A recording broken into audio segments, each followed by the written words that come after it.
ब्रह्मांड में कुछ ऐसे खगोलीय पिंड हैं जिनकी भूख कभी भी नहीं मिटती, जिनका गुरुत्वाकर्षण बल इतना प्रबल होता है कि जो भी उनके पास आता है वह उन्हें अपने में समेट लेते हैं। यहाँ तक कि लाइट भी उनकी ग्रेविटी से नहीं बच पाती, जिसके कारण ये दिखाई नहीं देते। इसलिए इन खगोलीय पिंडों को ब्लैक होल कहा जाता है।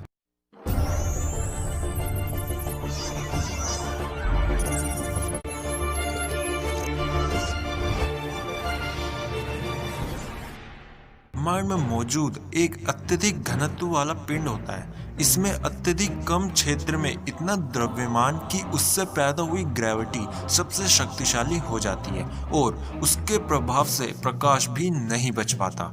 ब्लैक होल की उपस्थिति का प्रस्ताव 18वीं सदी में उस समय ज्ञात ग्रेविटी के नियमों के आधार पर दिया गया था।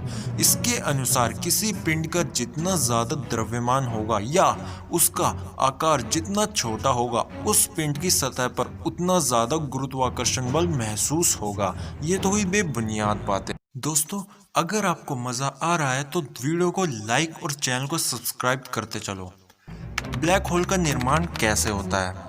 ब्लैक होल तब बनता है जब किसी तारे के अंदर का सारा हाइड्रोजन खत्म हो जाता है। तारों का आकार बहुत बड़ा होता है, इसलिए उनका गुरुत्वाकर्षण बल उतना ही ज्यादा होता है। ये बल तारे की चीजों को अपने अंदर खींचता रहता है, लेकिन तारे का केंद्र में हाइड्रोजन होता है जो तारे की भीषण गर्मी के कारण फैलता जाता है।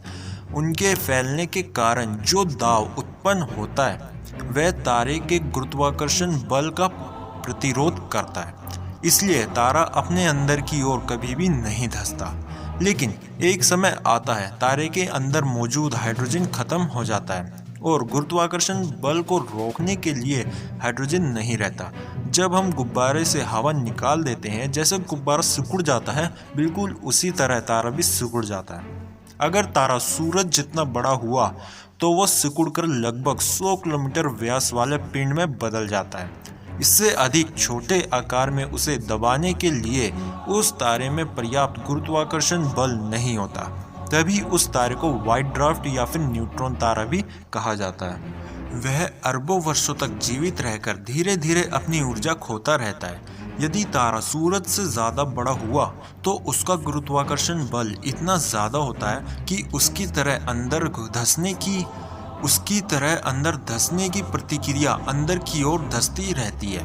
और एक वक्त ऐसा आता है जब पूरा का पूरा तारा दबकर एक धूल से भी छोटे आकार का हो जाता है और लास्ट में वो गायब ही हो जाता है। ऐसी अवस्था में पहुंचते हुए तारे को ब्लैक होल कहते हैं। इस तारे के अणु परमाणु गुरुत्वाकर्षण बल के कारण इतने पास पास दबे होते हैं कि उसका गुरुत्वाकर्षण बल मूल तारे से कई लाख गुना बढ़ जाता है। अब आप ये सोच रहे होंगे कि जब ये दिखाई ही नहीं देता तो वैज्ञानिकों को इसके बारे में कैसे पता चला। जिस तरह हम हवा को देख नहीं पाते लेकिन पेड़ पौधे को देखकर समझ जाते हैं कि हवा चल रही है, बिल्कुल उसी तरह ब्लैक होल के आसपास के खगोलीय पिंडों की गति में मौजूद असमानताओं को देखकर हम पता लगा लेते हैं कि आसपास ब्लैक होल है। वैज्ञानिकों का मानना है कि हमारी आकाशगंगा के केंद्र में भी एक ब्लैक होल है जो आसपास के तारों को निगलकर लगातार बड़ा होता जा रहा है। प्रकाश एक सीमित गति लगभग 3 लाख पर सेकंड से चलता है।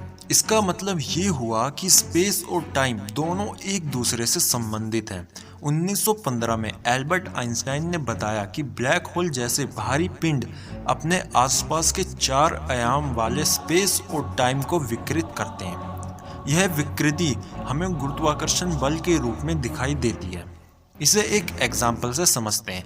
अगर हम चादर पे एक लोहे की भारी बॉल रख दें तो वो चादर को विकृत कर देगा। अगर उसके पास कंचे डाल दें तो वो विकृत करते हुए उनके पास पहुंच जाते हैं। यहाँ पे चादर एक स्पेस है और विकृत गुरुत्वाकर्षण बल। ब्लैक होल के अंदर क्या होता है? इसका सिर्फ एक ही आंसर है, हमें नहीं पता, क्योंकि ब्लैक होल प्रकाश तक को अपने अंदर खींच लेता है, जिसकी वजह से उसके अंदर कुछ भी नहीं दिखता। हम केवल इसके बाहर का जानते हैं। इसके अंदर का तभी पता चल सकता है जब हम इवेंट होराइजन तक नहीं पहुंचते। इवेंट होराइजन एक ऐसा पॉइंट है जहां से वापस नहीं आ सकते। इवेंट होराइजन से बाहर आने के लिए हमारी एस्केप वेलोसिटी प्रकाश की रफ्तार से ज़्यादा होनी चाहिए, जो कि असंभव है। एस्केप वेलोसिटी क्या होती है?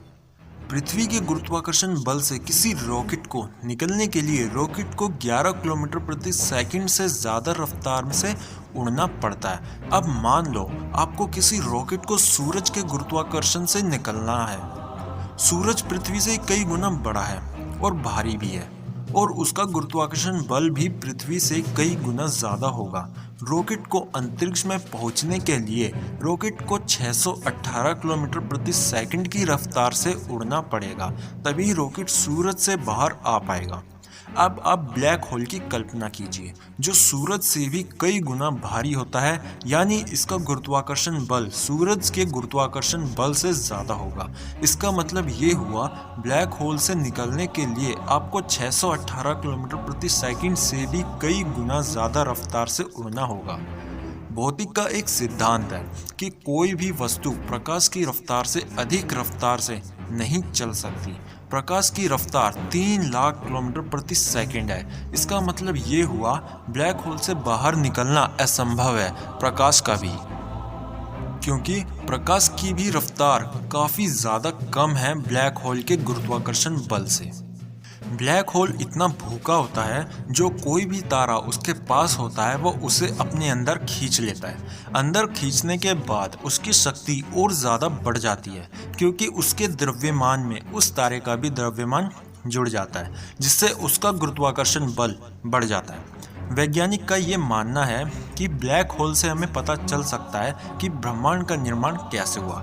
एक संकल्पना के अनुसार यह माना जाता है कि शुरू में ब्रह्मांड की सारी सामग्री एक विशाल पिंड के रूप में मौजूद थी, जिसमें आज से लगभग 14 अरब साल पहले विस्फोट हुआ, जिससे सारी सामग्री अंतरिक्ष में फैल गई। पर यह सब अभी हमारी कल्पना है। शायद भविष्य में हम ब्लैक होल या ब्रह्मांड के निर्माण का समझ पाएं। दोस्तों, आज की वीडियो में बस इतना ही। फिर मिलेंगे एक और नई वीडियो में नए नॉलेज के साथ। अगर आप हमारे चैनल पे नए हो तो जल्दी से जाके हमारे चैनल को सब्सक्राइब कर बेल आइकन भी प्रेस कर दें, ताकि जैसे ही हम वीडियो डालें सबसे पहले नोटिफिकेशन मिले आपको। स्वस्थ रहिए, सुरक्षित रहिए। जय हिंद।